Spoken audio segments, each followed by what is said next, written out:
evening, everybody. All right. At the risk of sounding like Heaven Hart. Let me ask y'all a question. How many people ever wanted to be successful? Yeah? Okay. So that was me. So I was like, looking on, is this me? I wanted to be successful, but I didn't know what I was going to be successful at. So I was like trying everything. I was driving limousines before Uber. I was a legal secretary. I was a paralegal. I was marketing manager for a cable company in North Carolina. I could go on and on, but my mother would always say, her friends say, how's Renee? What's she doing now? So now you know. I didn't know and they didn't know. Nobody knew. So, but eventually, I just decided I was just going to be my best version of me that I could be. And I didn't know what else I could do but do that. So through all of the, the trials and tribulations, I decided I was going to be my own best friend to me and determine my own destiny. And no longer must I or would I depend upon a mate or any other friend to give me power, to give me strength, to mold my life or shape my world. See, once I began to discover myself and seek the essence which lied within, I found some peace, some dignity. I no longer accepted reality. I was no longer swayed by others' advices. I was no longer paying the guilt-ridden prices. In raising my children or quitting my job, I now realized it was my hand on the knob. In getting divorced or changing careers, I was moving my life beyond my own fears. I was opening doors by instinct alone and asking others I could not condone. Although I knew not what's on the other side, my decisions were mine, and I made them with pride. I relied on myself and my God-given strength. My faith would sustain me until I was quenched. So I practiced and I preached and I strived for and I reached. And I saw for myself what no others can teach.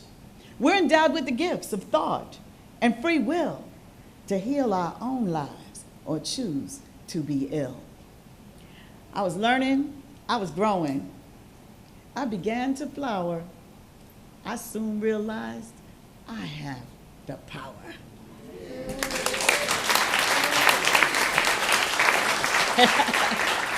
So, thank you very much. So all through this little process of self-uncovering, discovering, self-exploration came some self-empowerment. And I can't leave God out the equation because he showed up too.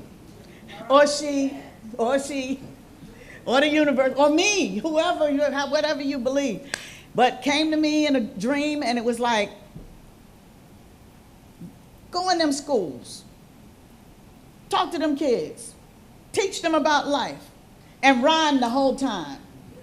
I was like, oh, well, I do have mess. I can talk about life because I done been this, been that. I was this, I was that. I sold cars at Potamkin. I mean, I've fallen and I can't get up. I sold those too when they first came out in the Bronx. But anyway, so I said, I was kind of, like I have a message. Yeah, I got a message that needs to be heard. From the projects to the White House, be they roughneck or nerd. See, this is a message that's going to free their souls. Enough of the lies. Hey, let's let the truth be told. See, it matters not who they are. It matters not what they were wearing. It matters not their clothing, whether it's tattered or torn. This message is generic. It's for everybody. And with time, it does not change. It stays the same for young and old. It's a message from a sage. Think about the life you're living and what you want it to be. Write it down. Believe in it. And just you wait and see. The day will come when you'll be shocked. For as you look around, everywhere you turn, you'll see the thing that you wrote down. You don't have to understand it. You don't even have to think it's true. But just try it out. And you're going to find that you're in charge of you.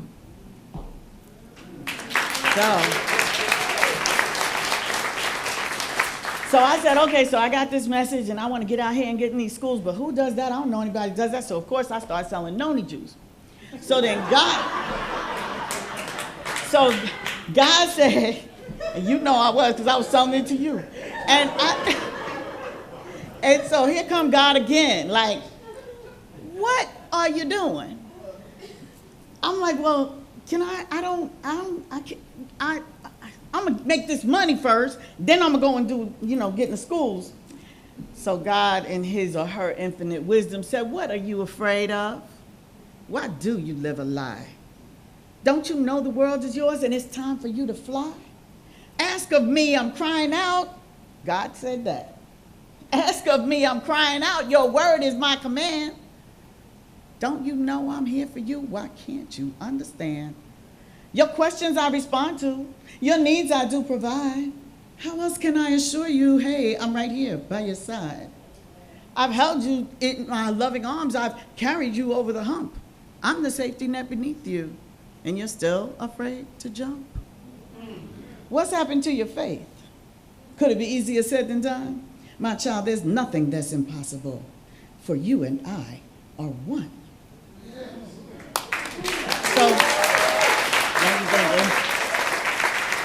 So I said, well, what you gonna say after that? I was like, okay. So, and through all this self-exploration, this and that, and I did start understanding that I had the power. I knew I had a vision, and now God telling me he got my back too. So it was only one other thing. Now I done wrote it down, so now it's about speaking it, commanding it. It's about creation. It's about manifestation. It's about bringing that vision into reality. It's about the thoughts we think and the words we say. We're creating our lives every day. But then what are the thoughts that we don't see? Is that what's holding me in my misery? And once we know we're writing the script, then, hey, maybe we'll change the language a bit. See, because words like try and words like fate, they keep us living in the same old state. Words like could and words like should, they keep us living in the same old hood. Then we want to search the clouds. We want to yell and scream and cry, pray out loud. And responsibility we deny when we're the ones creating the lie. It's like we're telling the story, then we live in the story. We're speaking it into existence. So I was like, okay, so I start speaking it into existence. And now I'm in the schools. And I rhyme time to time. But more important than that, I've got things on my mind. As a matter of fact, I'm rhyming and I'm climbing, making my dreams come true. Who can say that saying, yo, what about you? I'm rhyming to the beat because I got something to say, and I'm not rhyming to the rhythm just to make bodies sway. I'm rhyming with the reason why the world's going round. I'm not rhyming for a season, that's not how I get down.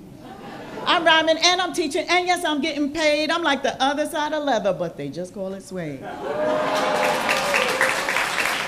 Think about your life.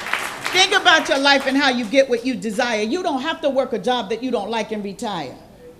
Dedicate yourself to something that you enjoy. Don't run around pretending just to be like your boy. I'm rhyming in your ear because you don't have a clue. I'm rhyming in your ear, yes, I'm talking to you. Think about the world and how you want it to be, because you can live your dreams, yeah, just like me.